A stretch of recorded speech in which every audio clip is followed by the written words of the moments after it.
یہ جو ہمارے ہاں بارات لے کر جانا اور وہاں ان کے ہاں کھانا وغیرہ کھانا، جہیز وغیرہ، یہ اسلامی طریقہ نہیں ہے۔ یہ طریقہ ہم نے ہندوؤں سے سیکھا ہے۔ بر صغیر پاک و ہند میں رہتے ہوئے یہ طریقہ ہم نے ہندوؤں سے سیکھا۔ میرے اور آپ کے کریم آقا حضور نبی محتشم رحمت عالم صلی اللہ علیہ وسلم نے اپنی شہزادیوں کی دعوت شادی کی ہے۔ سیدہ زاہدہ طیبہ طاہرہ فاطمہ الزہرا کے جب شادی کا موقع آیا تھا تو میرے نبی نے حضرت سیدنا علی المرتضیٰ سے فرمایا تھا تیرے پاس کچھ ہے؟ تو انہوں نے عرض کیا تھا یا رسول اللہ میرے پاس ڈھال ہے۔ مشہور واقعہ، میں تفصیل میں نہیں جا رہا۔ حضور نے فرمایا تھا اس کو فروخت کرو۔ حضرت علی نے ڈھال کو فروخت کر کے اس کی رقم حضرت علی المرتضیٰ نے میرے نبی کے دربار میں پیش کی تھی صلی اللہ علیہ وسلم۔ ڈھال کس کی تھی؟ حضرت علی کو حضور نے دی تھی۔ یہ ڈھال بھی حضرت علی کو حضور نے تحفتاً دی تھی۔ حضرت علی کو فرمایا اس کو فروخت کر دو، یہ تلوار فروخت نہ کرو، اور دوسری چیز ڈھال کو فرمایا فروخت کر دو۔ فروخت کر کے وہ رقم کس کو دی انہوں نے؟ میرے کریم آقا کو۔ حضور نے وہ رقم حضرت ابوبکر کو، حضرت بلال کو اور بعض صحابہ کو دی کہ بازار سے فاطمہ الزہرا کے لیے جہیز کا سامان خرید لاؤ۔ جو جہیز کا سامان خریدا گیا تھا اس کی رقم کس سے دی تھی؟ پتہ کیا چلا کہ جہیز کس کے ذمہ ہے؟ وہ تو لڑکے کے ذمہ ہے۔ لڑکی کے ذمہ تو جہیز ہے ہی نہیں۔ جہیز تو لڑکے کے ذمہ ہے، لڑکی کے ذمہ نہیں۔ میرے نبی کی سنت یہی ہے، میرے کریم آقا کی سنت یہی ہے۔ جہیز حضرت علی کی رقم سے خریدا گیا تھا، حضور کی طرف سے جہیز نہیں خریدا گیا تھا۔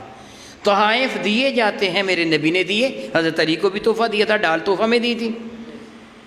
اس بنا پر جہیز کی خریداری لڑکی والوں کی ذمہ داری نہیں ہے، وہ لڑکے کی ذمہ داری ہے۔ ہم اس کو بالکل الٹ چلتے ہیں، برعکس چلتے ہیں۔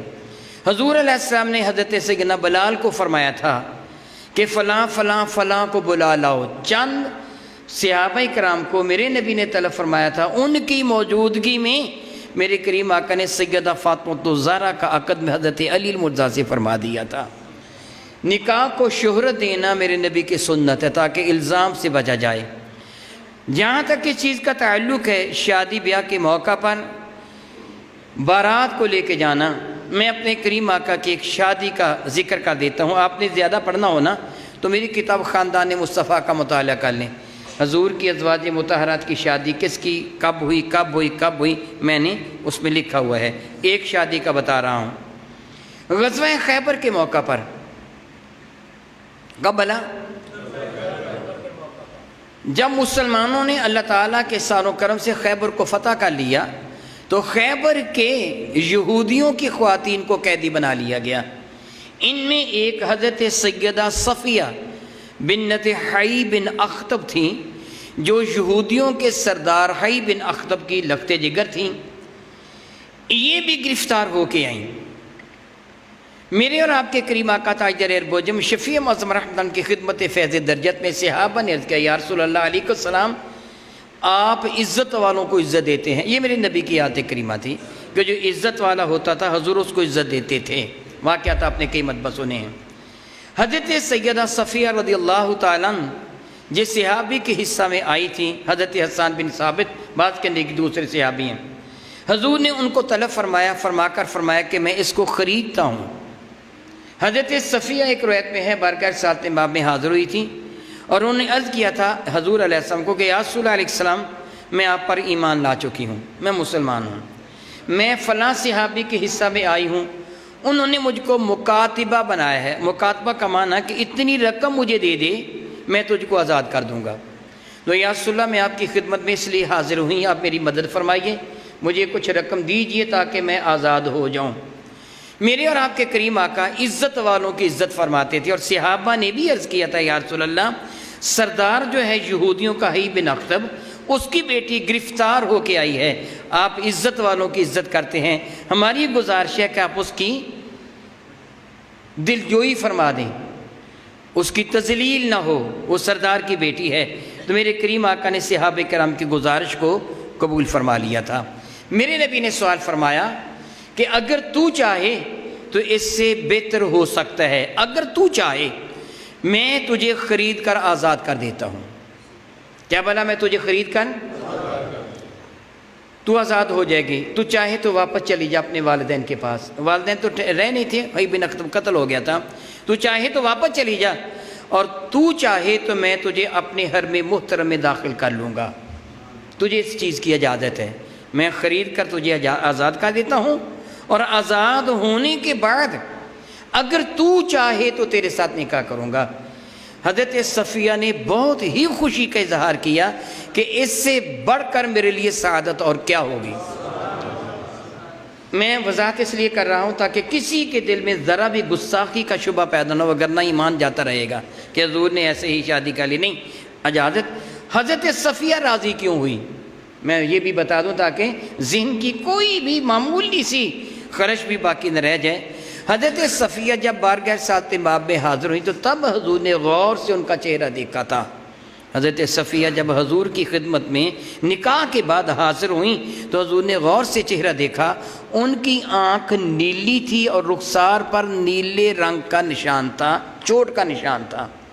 حضور نے پوچھا یہ تجھے کیا ہوا؟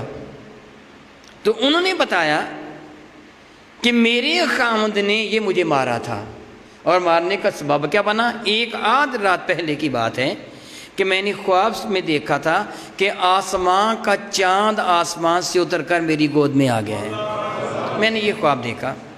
یہ خواب میں نے اپنے خاوند کو بتا دیا۔ اب قلعے کا محاصرہ ہوا تھا، مسلمانوں نے قلعے کا محاصرہ کر رکھا تھا، یہودی اندر تھے، مسلمان قلعے کا محاصرہ کیے ہوئے تھے۔ کہتی ہیں کہ میں نے یہ خواب دیکھا، میں نے صبح اٹھ کر یہ خواب اپنے خاوند کو بتا دیا کہ آج رات میں نے یہ خواب دیکھا ہے کہ آسمان کا چاند اترا، میری گود میں آ گیا، میں نے اس کو اپنی آغوش محبت میں لے لیا، میں نے اس کو سمیٹ لیا۔ تو میرے خاوند نے زناٹے دار تھپڑ میرے چہرے پہ مار کے کہا تو چاہتی ہے نبی جو مسلمانوں کا نبی تو اس کی بیوی بننا چاہتی ہے؟ یعنی اس خواب کی تعبیر یہ ہے کہ تو مسلمانوں کے نبی کی بیوی بنے گی۔ وہ بھی بدبخت جانتے تھے کہ آسمان کا چاند کون ہے، رسول محمد وہ جانتے تھے۔ اس نے تھپڑ یہ مارا تھا کہ تو مسلمانوں کے نبی کی بیوی بننا چاہتی ہے، اسی وقت سے یا رسول اللہ میں آپ پر ایمان لے آئی تھی۔ اس لیے ان کو پہلے ہی پتا تھا میں نے بارگاہ رسالت امام میں حاضر، جبھی تو ایمان لے آئی تھی۔ اب جو گرفتار ہو کے آئیں تو اللہ کو یہی منظور تھا۔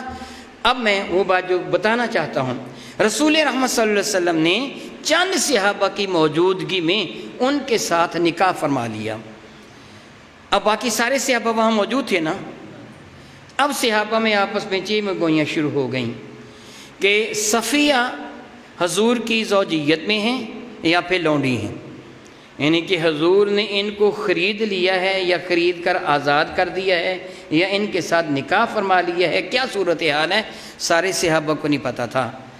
کتب تواریخ و سیرہ میں لکھا ہے کہ پھر باہم صحابہ کرام نے یہ بات کی کہ اگر حضرت صفیہ کے لیے ہودج ایک ڈولی بنائی گئی، پردے کا اہتمام کیا گیا، اور حضرت صفیہ کو ہودج میں اونٹ پر بٹھایا گیا، تو اس کا معنی یہ ہوگا وہ ام المومنین ہیں، حضور نے ان سے نکاح فرما لیا ہے۔